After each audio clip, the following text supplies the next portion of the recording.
Accouche, un podcast qui raconte l'intimité de la naissance.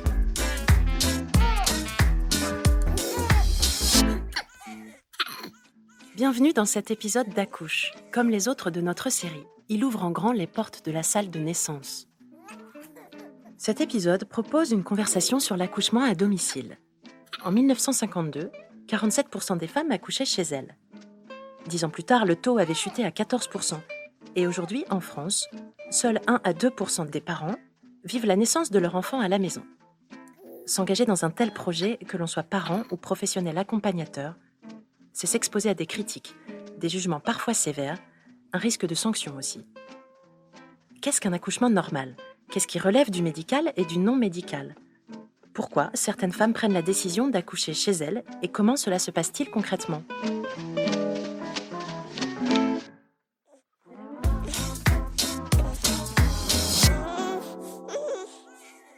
Avec nous aujourd'hui, Céline Puil et Bernard Maria. Céline, vous avez 32 ans. Vous avez, lors de vos études, travaillé la question du genre, des sexualités, du féminisme. Vous êtes aujourd'hui sage-femme libérale, auteure d'un mémoire de master en 2014, lauréat de la bourse de recherche en maïeutique de la Fondation Mustela, mémoire consacré à l'accouchement à domicile. Bonjour Céline. Bonjour. Racontez-nous en quelques mots votre chemin de sage-femme jusqu'à aujourd'hui. Donc moi, je suis diplômée de 2011 à l'université de Rouen. Et en fait, je me suis passionnée pour la sociologie déjà dans mon master, dans mon mémoire de sage-femme. Je travaillais sur les sages-femmes face à la médicalisation de la naissance. Et ensuite, j'ai fait un master à l'école des hautes études en sciences sociales, un master avec une mention genre politique sexualité, c'est un master de sociologie. Et puis, je me suis intéressée à un sujet qu'on ne peut pas toujours aborder sereinement entre professionnels. Et donc, je me suis intéressée à l'accouchement à domicile.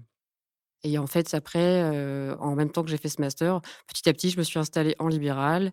J'ai avant travaillé dans un CHU à Rouen, ensuite à l'hôpital des Bluets, Pierre Roquès, là où il y a une maison de naissance, une maison où les parents rencontrent la sage-femme pendant la grossesse, où les femmes donnent naissance avec cette sage-femme, et puis cette sage-femme vient ensuite chez les parents qui sortent au bout de 6 heures après l'accouchement. C'est des accouchements sans péridurale. Donc, en fait, ce master de sociologie sur l'accouchement à domicile a accompagné mon arrivée dans le libéral depuis le milieu hospitalier.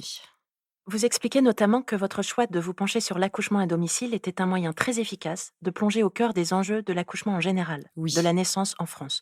Pouvez-vous nous en dire un peu plus ? Donc, en fait, quand j'ai commencé cette recherche sur l'accouchement à domicile, je suis allée voir des femmes, des sages-femmes. J'ai même aussi travaillé dans un cabinet à Paris où il y a des sages-femmes qui font de l'accouchement à domicile. Je me suis vraiment plongée dans ce milieu. Ce que j'ai compris, c'est qu'il y avait une grosse controverse autour de la médicalisation de la naissance. La médicalisation, c'est une notion sociologique de 1972. C'est définir un comportement comme une maladie et les professionnels chargés d'y répondre. Est-ce que, du coup, l'accouchement doit être médicalisé ? Si oui, comment ? Là, les comparaisons entre les pays ont souvent leurs limites, mais elles ont aussi des avantages. Il y a un livre en 1996 qui s'appelle «Comment la naissance vient aux femmes», qui m'a beaucoup aidée, et c'est un comparatif entre Pays-Bas et France. Donc, à l'époque, il y a des accouchements à l'hôpital en France, avec 80% de péridurale, 20% de césarienne, et puis des accouchements à domicile aux Pays-Bas, avec du coup 10% de césarienne, 10% de péridurale. Et puis, des chiffres en termes de mortalité assez comparables. Donc, la sociologue Madeleine Acriche et sa collègue se sont dit comment ça se fait ? Et en fait, on voit que en France, on présuppose que la grossesse est à risque, l'accouchement aussi. Et que, en fait, la notion de normal, c'est une notion a posteriori. Et en fait, toute l'organisation des soins va dépendre de cet adage. C'est-à-dire que le médecin va plutôt être privilégié par rapport à la sage-femme. Donc ça, c'est en termes de qui s'occupe des grossesses. Ensuite, les lieux d'accouchement, on va plutôt favoriser un lieu à l'hôpital. On a une notion de la sécurité qui repose sur une technicisation de l'accouchement. Quel plateau technique ? Quel médecin ? Quelle réanimation ? Parce que voilà, il y a toujours un risque en fait. Donc en une phrase ou deux, quel est le grand enjeu soulevé par votre travail de recherche ?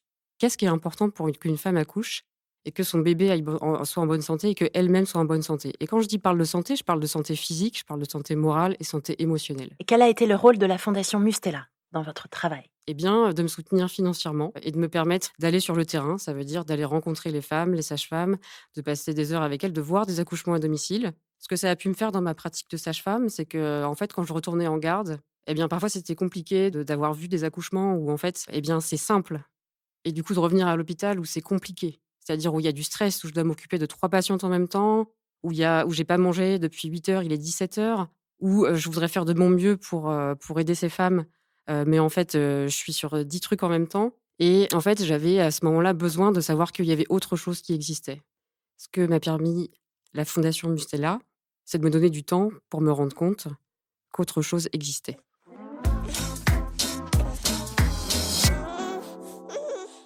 À vos côtés, Céline, Bernard, Maria. Bonjour. Bonjour, vous êtes gynécologue obstétricien. Vous avez exercé jusqu'en mars dernier à la maternité de Villeneuve-Saint-Georges, Oui. un établissement particulièrement engagé dans la lutte contre les violences obstétricales.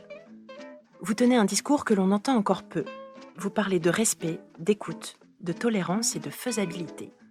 Vous parlez de bon sens, en fait. Vous estimez qu'il n'y a pas de raison de s'opposer radicalement à l'accouchement à domicile si un certain nombre de précautions sont prises. Pourquoi, en France, parle-t-on si peu de l'accouchement à domicile ? Depuis des décades, l'accouchement à domicile a été oublié. Et je dis bien oublié par les femmes, par les professionnels, dont les sages-femmes, et par les autorités. Et c'était, on va dire, totalement ringard. Imaginer qu'on puisse accoucher à domicile, c'était aller dans le sens opposé du progrès. En France, malgré notre esprit critique, malgré Descartes et les autres, on est extrêmement conformiste. Quand les choses vont dans un sens, tout le monde va dans le sens. Donc la médicalisation apportait la sécurité. Il a fallu des critiques de quelques personnes, patientes, sociologues, des gens qui regardent l'exercice professionnel, et des épidémiologistes pour nous dire un jour, mais toute cette médicalisation, ça coûte beaucoup, ça n'apporte pas les résultats et ça rend pas les femmes satisfaites. Donc, bougez-vous. Mais on n'a pas été nombreux à se bouger. A priori, si l'accouchement est un événement naturel, les femmes peuvent accoucher. Donc, on pourrait imaginer, comme dans d'autres pays européens, et pas uniquement aux Pays-Bas, que l'accouchement à domicile est une place reconnue, non discutable, plus ou moins fréquente bien évidemment, mais qui apporte la satisfaction des patientes. Donc la clé, c'est les femmes peuvent accoucher, et l'essentiel, c'est que tout le monde soit content. Les femmes d'abord, leurs familles, et les professionnels derrière, puisqu'il n'y a pas de problème. Oui, et je voudrais rebondir sur, le fait qu'en France, on a géré le risque autour de la naissance, en concentrant les naissances. Par exemple, en 72, il y avait 1 747 maternités et elles sont 535 en 2010. Et parallèlement à cette concentration des naissances, il y a eu une augmentation du taux d'intervention sur le corps des femmes. Parfois voulue par les femmes, par exemple la péridurale, et puis par exemple les césariennes ont aussi augmenté, 6 en 72 et 20 en 2007. En fait, accoucher à domicile, c'est accoucher sans toutes ces techniques disponibles tout près. Donc ça veut dire, effectivement, comme l'a dit Bernard Maria, considérer que le corps des femmes, peut être capable d'accoucher, que le risque autour de la naissance, on en discute avant, que, c'est par exemple le discours de certains, patients de dire: «Nous, on accepte des risques qui sont exceptionnels en accouchant à domicile, mais par contre, on s'évite des risques très courants, comme un taux d'épisiotomie, comme des césariennes, qui ont des conséquences sur, la santé des mères et des bébés». On va revenir sur tout ça, mais d'abord, qu'est-ce que c'est un accouchement normal ? Prenons un peu de recul. La grossesse et l'accouchement ne sont pas des maladies. Donc quand on a affaire à une femme enceinte pendant la grossesse, on a affaire a priori à une personne saine qui va vivre un événement normal et naturel de sa vie de femme. Contrairement, quand vous voyez un malade, il a un problème. Donc il faut prendre en charge le problème, la maladie, et lui proposer un traitement adapté. Là, nous sommes dans un phénomène différent. Nous allons accompagner un événement naturel. Alors, premièrement, il faut que les professionnels, sages-femmes et médecins, sachent comment se déroule un accouchement naturel pour n'avoir qu'à le surveiller, pour intervenir quand il y a un problème. Et dans 80% des cas, on n'intervient pas, il n'y a pas de problème. Donc, déjà, vous dites, 80% des cas, on pourrait accoucher sans toute cette artefact, toute cette technique. Alors après, à la maison, à l'hôpital, en centre de santé ou ce que vous voulez, mais on n'a pas besoin de la technique. Et la technique, elle va avoir sa fonction, soit dans des cas médicaux assez rares est parfaitement codifié. Alors, les indications de césarienne en cours de travail, les problèmes d'hémorragie, tout ce que vous voulez, mais ça, c'est assez facile à repérer. Soit parce qu'il y a des situations propres qui sont difficiles à vivre pour la femme, la douleur, l'accouchement qui est long, auquel cas on va pouvoir lui apporter une assistance d'accompagnement ou de péridurale ou de choses comme ça. De quoi les professionnels doivent-ils s'assurer avant un accouchement à domicile?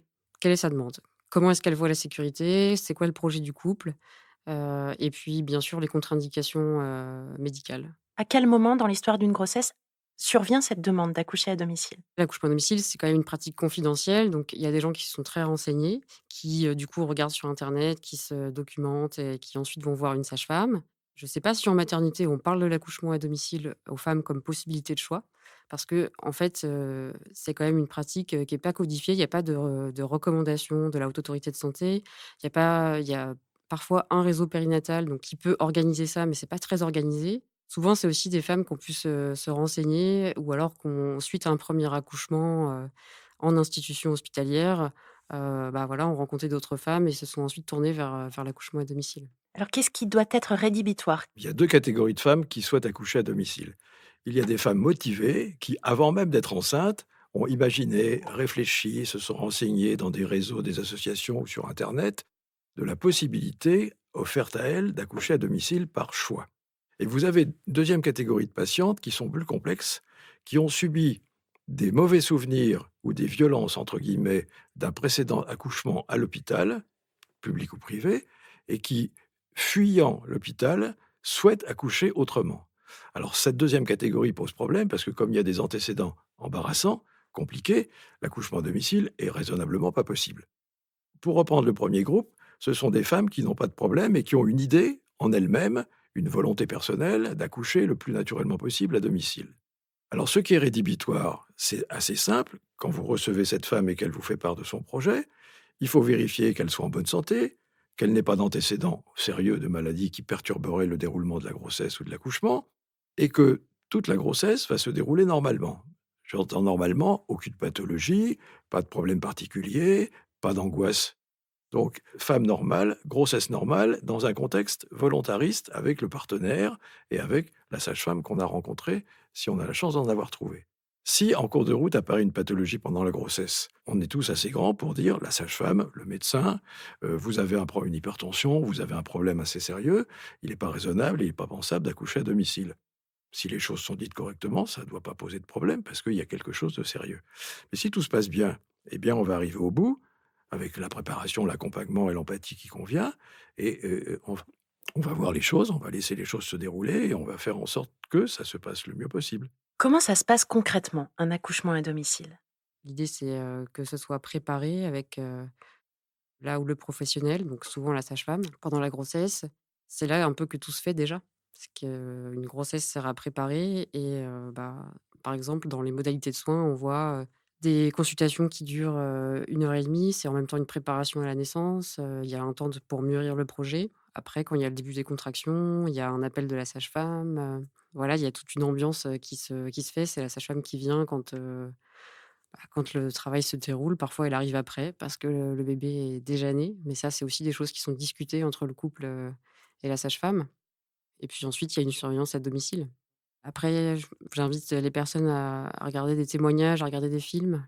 Par contre, je voudrais vraiment revenir sur le fait que l'accouchement, c'est à domicile, bah, c'est un moment, intense, mais il y a toute la préparation avant, le lien avec la sage-femme qui va être à la fois une notion très importante de sécurité. La sage-femme connaît tellement bien la femme et elle est tellement aussi présente normalement, au moment des contractions et du déroulement, du travail de l'accouchement qu'elle va pouvoir aussi dépister, les pathologies. Parce que c'est souvent là-dessus que les questions me posent, par exemple.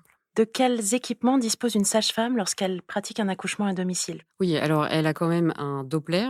C'est un petit appareil qui permet, d'écouter le cœur du bébé dès qu'il y a un changement. C'est-à-dire, par exemple, après une contraction, avant une contraction, après la contraction, bah, pour voir comment le bébé supporte. S'il y a une rupture de la poche des os, dans lequel est le bébé, elle va regarder, elle va écouter aussi comment le bébé s'adapte.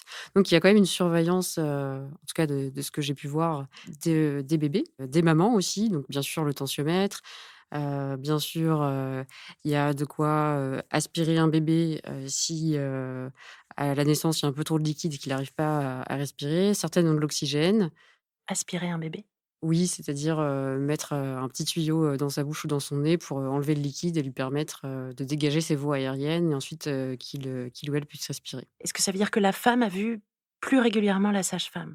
En fait, oui, à l'hôpital, en ce moment, c'est pas forcément la sage-femme qui va recevoir le couple pendant 20 minutes en consultation qui va ensuite faire l'accouchement. Là, c'est des consultations d'une heure et demie, c'est aussi des conversations téléphoniques, c'est, vraiment un lien qui doit se faire et c'est vraiment une notion de sécurité importante, ce lien. Pour la femme, parce que ça va énormément la rassurer, elle connaît mon dossier et cetera et puis pour la sage-femme parce qu'elle sait tout ce qui se trame pour cette femme, à la fois au niveau médical, mais au niveau psychologique et sachant que dans l'accouchement à domicile, il y a ça peut se pratiquer à l'hôpital ou en maison de naissance, mais dans l'accouchement à domicile, les sages-femmes prêtent vraiment attention à ce lien entre le corps et l'esprit, les émotions et elles savent aussi qu'un blocage, émotionnel peut avoir un lien sur l'accouchement, sur la production hormonale, voilà, donc la connaissance de la femme, c'est un élément de sécurité. Est-ce que ce sont des consultations mensuelles? Est-ce que c'est hebdomadaire? Est-ce que Oui, c'est c'est à la plutôt demande? mensuel, ouais. Après, il y a une grande liberté, ça peut être beaucoup plus, mais c'est au moins mensuel, comme les recommandations, le stipulent, quoi. Quel lien existe avec l'hôpital? Alors moi, je vais vous faire part de mon expérience qui n'est pas transposable ailleurs. J'ai autorisé plusieurs sages-femmes dans ma carrière, avec un contrat officiel, à venir faire des accouchements de leurs patientes personnelles qui souhaitaient accoucher à l'hôpital ou pour lequel il était nécessaire qu'elles viennent à l'hôpital. La règle du jeu était que ces femmes devaient avoir un suivi qui, respectait les obligations de l'hôpital. Un dossier commun, une carte de groupe sanguin, une consultation d'anesthésie et les examens qui vont avec. C'est-à-dire que la patiente qui était suivie jusqu'alors par la sage-femme, y compris en début de travail, si elle arrivait parce qu'il y avait une difficulté, le dossier était à la main, les sages-femmes du service avaient tout ce qu'il fallait dedans, l'anesthésiste avait tout ce qu'il fallait dedans et on pouvait prendre la commande des opérations pour résoudre la question. Et puis j'ai eu une autre expérience avec une sage-femme qui faisait des accouchements, à domicile, dans mon département et qui m'avait demandé si je pouvais régulièrement, systématiquement recevoir en début de grossesse les patientes qui souhaitaient accoucher chez elle. Avec l'objectif, elles ont un dossier dans une maternité, elles ont été vues une fois par un médecin, on leur applique aussi la règle, consultation d'anesthésie, carte de groupe et tous les examens qu'il faut. Ça veut dire qu'en cas de problème, elles arrivaient, comme tout le monde, aux urgences du service, inscrites et enregistrées dans le service. Dans les 2 cas de figure, ça s'est toujours très bien passé. Dans le premier cas de figure, les 2 sages-femmes qui ont eu cette activité ont rapporté des femmes qui avaient des difficultés en cours de travail pour que ça se termine, mais ça s'est passé dans de bonnes conditions, on a pris la main et cetera. Et dans le deuxième cas, avec cette sage-femme qui a les accouchements à domicile, les 2 ou 3 patientes que j'ai vues, je les ai vues une fois et je leur disais: «N'oubliez pas de m'envoyer un mail pour vous annoncer la naissance, parce que sinon votre dossier va rester en suspens». Mais en cours de route, si elle n'a plus envie d'accoucher à domicile, elle a un suivi déjà en partie dans le service, elle continue dans le service et elle rentre dans le rang habituel. Il faut qu'il y ait une bonne relation entre les sages-femmes qui font des accouchements à domicile et une équipe, a priori géographiquement compatible avec le logement et l'adresse de la femme. Car à ce moment-là, on va prendre les précautions qu'il faut. Vous n'êtes pas une femme anonyme qui arrivait en urgence à l'hôpital où on vous attend pas, dans une situation incroyable. Vous avez un dossier, on vous a vu, vous avez les éléments nécessaires à la sécurité, la carte de groupe, la consultation d'anesthésie, bah, comme toutes les femmes finalement. S'il y a un désir important d'accouchement à domicile et si on l'a autorisé parce que c'était faisable et qu'il n'y avait pas de contre-indication, il faut qu'il y ait une relation structurelle, alors dans le cadre d'un réseau, d'une convention, entre ladite sage-femme et et le couple et l'équipe hospitalière qui pourrait l'accueillir. Et quand on fait le retour d'information, le retour d'expérience, on s'aperçoit qu'il y a très peu de femmes qui viennent. Celles qui viennent, elles viennent pour des vrais problèmes, et ben c'est notre boulot de le faire et on le fait. Et celles qui ne viennent pas parce qu'elles accouchent à domicile correctement, et ben voilà, on met clôture, l'accouchement est terminé, tout s'est bien passé. Qu'est-ce qui peut provoquer le transfert d'un accouchement démarré à domicile vers l'hôpital? Bah, souvent, il faut quand même le préciser, c'est quand même des transferts qui sont non urgents. C'est par exemple une femme, au cours du travail, son col s'arrête de s'ouvrir, le col de l'utérus s'arrête de s'ouvrir, ça s'appelle une stagnation. Donc ça, par exemple, ça peut être un motif de transfert. Ou alors une femme, par exemple, qui veut une péridurale. C'est aussi un motif de transfert. Ça peut être aussi le liquide amniotique qui change de couleur. Ça peut être, un motif de transfert. Après l'accouchement, ça peut être parce que le placenta ne vient pas. en dehors d'une situation d'hémorragie ou éventuellement une situation où il y a, un saignement. Voilà, donc ça peut être dès qu'il y a un élément, qui alerte la sage-femme et qui fait que le domicile n'est plus le lieu, où la femme est le plus en sécurité. Alors le coût de l'assurance annuelle pour la pratique de l'accouchement à domicile, pour une sage-femme, équivaut à son salaire moyen annuel, ce qui est impossible à assumer. L'amende en cas de non-assurance est très élevée. Avez-vous pu, Céline, au cours de votre travail, évoquer cela avec les sages-femmes que vous avez rencontrées? Bien sûr, ce sont, des militantes puisque en fait, elles risquent, une interdiction d'exercice et surtout aussi 45 000 € d'amende. C'est pas sans conséquence, pour elles. Avez-vous pu discuter avec les sages-femmes qui font le choix de pratiquer des accouchements à domicile, des raisons qui les ont poussées à ce choix? Oui, bah, en fait, en général, c'est, pour permettre aux femmes d'avoir un accouchement, respectueux, au bébé de naître dans les meilleures conditions. Donc en fait, ces personnes, elles espèrent, enrichir le monde. C'est aussi une dimension politique. C'est aussi pouvoir promouvoir, un corps, une vision du corps, des femmes qui est capable d'accoucher, si on la met dans de bonnes conditions pour ça. C'est-à-dire, si on respecte, par exemple, les positions, qu'elle prend. Une femme qui peut choisir, ses positions, et bien, peut permettre à son bébé de passer plus facilement dans le bassin. Et puis une femme qui, est soutenue émotionnellement, psychologiquement, est dans des très bonnes conditions pour accoucher. Quels sont très concrètement les gestes pratiqués par une sage-femme qui accompagne un accouchement à domicile? Actuellement, dans les maternités, il y a quand une femme, accouche au cours de son travail, c'est-à-dire au cours des contractions, jusqu'à la sortie du placenta, des interventions qui sont faites en systématique, qui ne sont pas forcément faites à domicile. Par exemple, la rupture de la poche des os. En 2010, dans l'enquête périnatale, c'était 58 des femmes auxquelles on rompait la poche des os.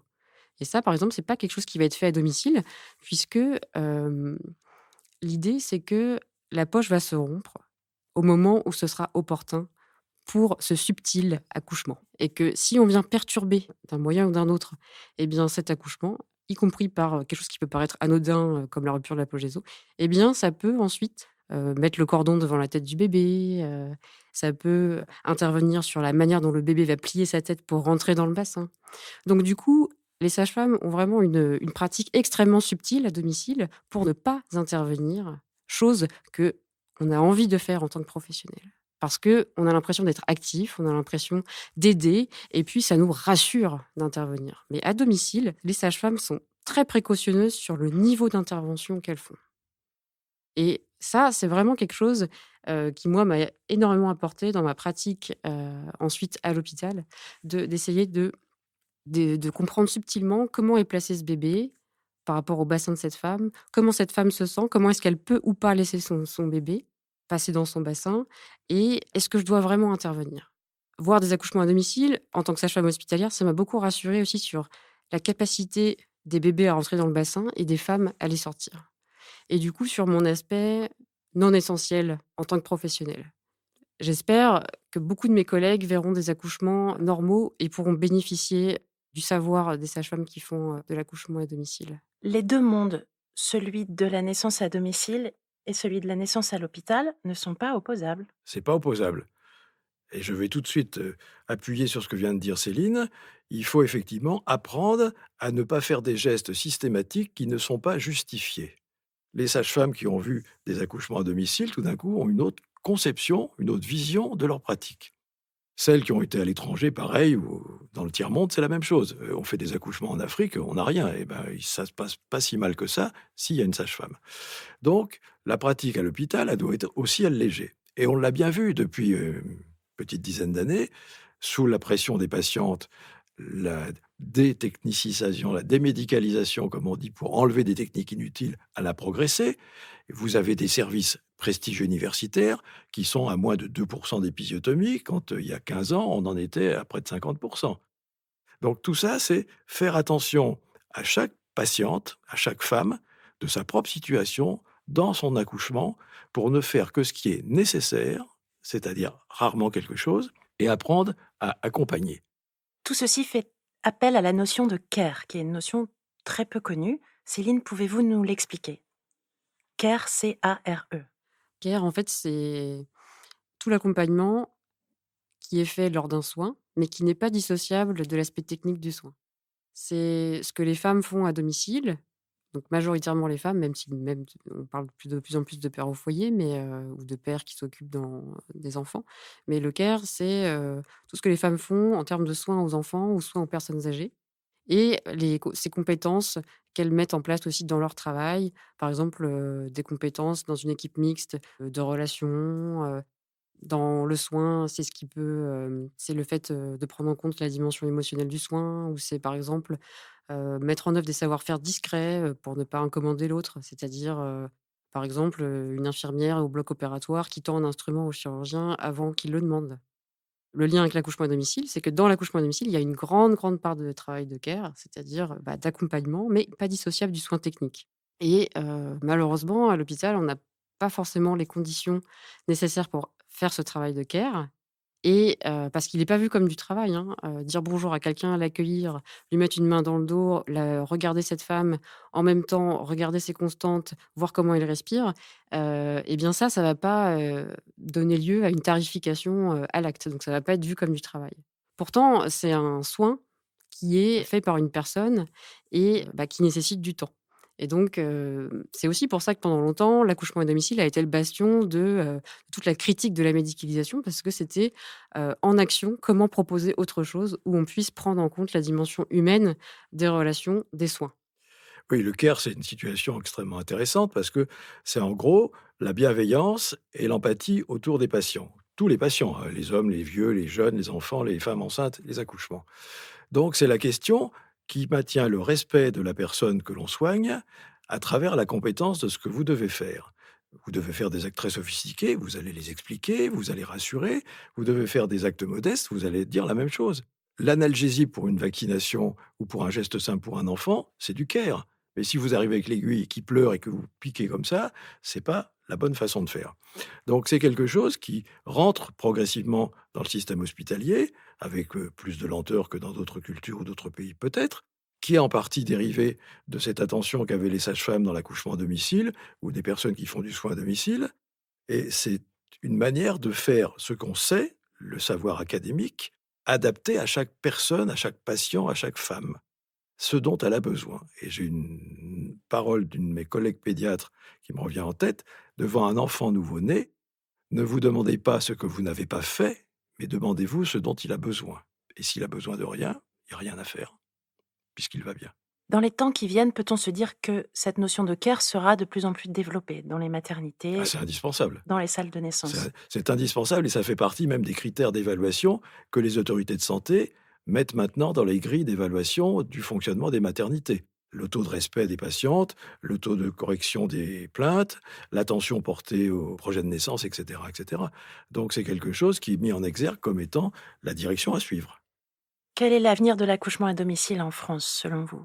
Selon moi, ça va pas bouger beaucoup parce qu'il y a la conception générale de la société. Les femmes militantes dont on a parlé, elles sont pas nombreuses. Les sages-femmes qui militent et qui font des accouchements à domicile, elles sont aussi très rares. Donc déjà, le choix, il est assez modeste. Le système de sanitaire des maternités, il est très pesant, donc il bouge lentement. Et les systèmes ne bougent que quand les patients à l'hôpital, eux-mêmes font un mouvement fort. Quand la société se saisit d'un problème et demande des choses différentes, moi je l'ai vu en 2 étapes, on a environ 10-15 ans de retard sur les anglo-saxons. En 90, les femmes britanniques se sont agitées fortement parce qu'elles n'étaient pas contentes des prestations des maternités. Il y a eu tout un travail, plein de rapports que nous avons lus et on s'est penché sur la question en France dans les années 2000-2005, donc 12 ans après les Anglais. Et on est, on va dire, à un petit début, quart, tiers des préconisations pour arriver à quelque chose d'intéressant. Mais il y a eu un événement récent depuis 2017, c'est toute l'agitation qui a été faite autour des violences en maternité et des violences en gynécologie. Ça a éveillé tout le monde. Donc, les professionnels se sont dit, c'est vrai qu'on n'est pas tous parfaits, qu'il faut faire le ménage chez nous, et il faut prendre des décisions pour travailler autrement. Donc, vous voyez, l'effet de la demande du public, ça fait bouger les lignes. Quel message voudriez-vous faire passer aux femmes qui écoutent cet épisode? Il faut qu'elles aient confiance en elles et qu'elles sachent bien qu'une femme peut accoucher. Et que, avant qu'on y touche, au sens général professionnel du terme, il faut qu'on l'argumente, qu'on l'informe et qu'on la respecte.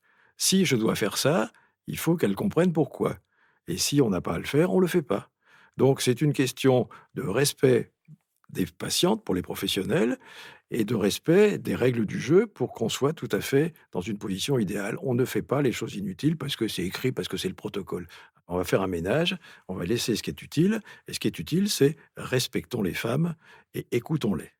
J'aimerais vous demander comment vous vous sentez dans votre corps, dans votre cœur, dans votre tête, de sentir comment vous bougez, comment votre bébé bouge et tout ça, ce savoir que vous allez vivre, c'est très précieux pour le moment où vous allez accoucher et je vous conseille le film Entre leurs mains, un documentaire de Céline Darmagnan, édité en 2013. Merci d'avoir partagé avec nous votre travail.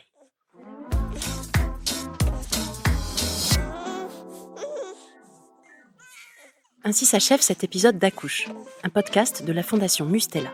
Comme dans la vie, la salle de naissance reste ouverte 24 heures sur 24 et 7 jours sur 7. Il vous suffit de pousser la porte de l'épisode suivant pour continuer l'aventure.